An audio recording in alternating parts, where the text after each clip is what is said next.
Danny Flexon for Seconds Out here with Frank Warren in the office where the magic happens, if you like. Just before we kind of talk about specific fighters, just tell us a little bit, give us a flavour about how Queensbury has evolved to where it is right now. Look, I think Queensbury's become a destination for any homegrown talent who want to go places. We've got a great track record of doing that, and in the last couple of years, we've brought some guys from nowhere. For example, you think about what we've done with Anthony Yard from nowhere and limited experience to fighting for a world title, very unlucky not to win it. And we've signed up quite a few good youngsters. We've got a couple more we signed, which will be making their debuts before the new year. So, we're focused on where we're at. We've got a great relationship with BT, and between us, we are all about British talent, bringing the best of British through, developing them, and taking them through the stages to where they fight for world titles, hopefully win them and go on to defend them. What do you look for when you're signing up new fighters? What are the kind of boxes they need to tick? I think that the first thing that you want from any, obviously they've got to have some ability, but what you want is commitment. Over the years, we've had a few problems with guys that we had great expectations of, and I think even the fans did, who didn't live up to the expectations, not because of their talent, but because of their dedication and commitment to the sport. So you can't sleep with them.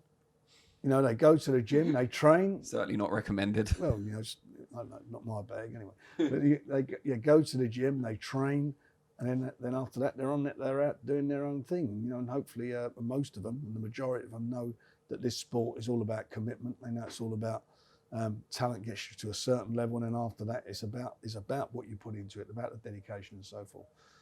But there are some guys who just don't do that. They sod around, they party, they booze, they don't look after their weight, don't look after themselves, and at the end of the day, they get found out. What percentage would you say of fighters you sign where you know right from the off that they're going to go to a really high level? Probably, well, first of all, you've got to look, I'm using an example. You sign 100 fighters. 100 fighters are not going to win world titles. No. If it works out 10 to 15 of those guys. How often do you get it right that you spot something, you say, he's going to go all the way, and then they do? I think we sign fighters, and you have a belief in those fighters you sign. And there are obviously fighters that you look at yourself and think, this guy's a little bit special, which happens it's not that, being preferring guys. Somebody has more talent than others and so forth. And when I'm looking at guys like that, then I'm pretty good at getting it right. Tell us, so twofold question as response to that. Who surprised you the most that you maybe didn't see that much in at the start and exceeded their level? And who disappointed you the most that had all the talent in the world but didn't quite fulfill their potential? Disappointments, there's been a few, but one of the ones at the top of the list is Mitchell Smith, who had tremendous talent and just peed it all away. Absolutely peed it away. And it's a great shame. I quite liked him. He's a nice guy, nice kid, but he just didn't have the dedication or what it takes to what you need to give to the sport, so that you can basically set yourself and your family up for life. He just didn't have. He couldn't make that commitment. There's been a couple of others. Ryan Garner at the moment's teetering on where we're going with him. He's had tremendous opportunities. He's a really, really good talent, but I know that those couple of things he's had on the scales they're all weight issues. It's about losing weight, and that's why we didn't put him in a sauna. We didn't do any of that stuff. You are not fighting. End of story. Despite the fact that there were calls to let him fight, we wouldn't let it happen. God forbid anything had happened to him in the ring. How would the sport or ourselves ever recover from that? So there's been a few like that. But for every bad guy, not say bad guy, every guy that doesn't do the right thing, there are a lot of them that do, and maybe they're not as talented as them, but they make up for it with their dedication. And we've done really well for many years. But recently, I like to think that with Josh Warrington, where he was like this fighter who, in my opinion, was languishing on the Matchroom shows, not getting any support from them, not getting any exposure he required. There was no belief in him. And I really fancied he would do things and go places. That's why we made a beeline and signed him. And thankfully, our faith and with his ability, and his dad's been a great trainer. I think he's a great trainer. Between all of us, it's really worked out, and it's paying dividends for him now. Talking of Warrington, he's back out in Leeds. Obviously, Sofiane Tekoucht. Probably not the fight that you wanted or he wanted, but the fight that had to be made because other champions aren't currently available.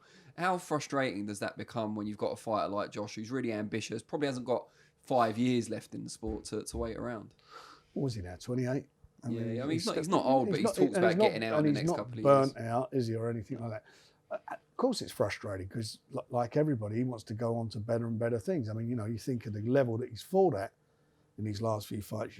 When he won the title from Selby and fighting Carl, that's a seriously high level, world-class level. And then, obviously, he had his mandatory against Kid Galahad, and we were looking to make a unification. But you can only make unifications if the other champions want to fight him. And, it's like a Chisora issue, certainly as Santa Cruz was concerned, just price yourselves out. And then I said, well, we'll come there and make the fight. And they made us the most derisory offer you can imagine. So that didn't happen. And Valdez, we spent a lot of time on it, but he just jumped up a weight. And obviously now, as it's Stevenson and all those guys, they're all tied up. So he can't sit around on his backside. His fans want to see him in action. He wants to be in action. So we've got the highest available contender from the IBF, and he's fighting the Frenchman in a couple of weeks' time. So that's what it is. He's got to win that fight, by the way. I don't want to take what he's marked. They're not like knockovers, marking time fights. They're all serious at this level.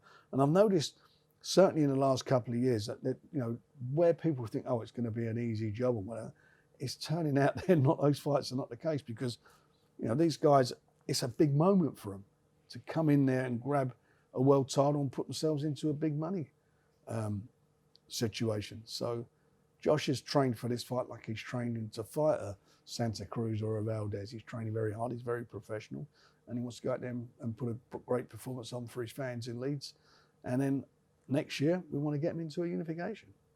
What about Carl Frampton, who obviously had that great fight with Josh not too long ago, end of last year?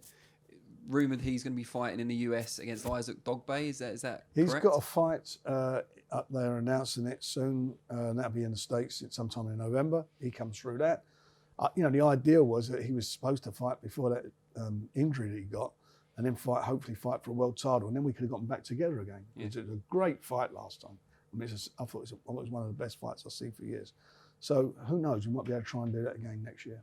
Is that kind of the route for Josh, in that Frampton's maybe got a bit more US name than Josh has, so he can go and win a world title out there and bring it back to face Josh? Well, he's got a name anyway. He had a name going into it, and he beat him. So Josh is known in the States certainly as far as the boxing community is concerned. So much so they don't want to fight him. They've all ducked him.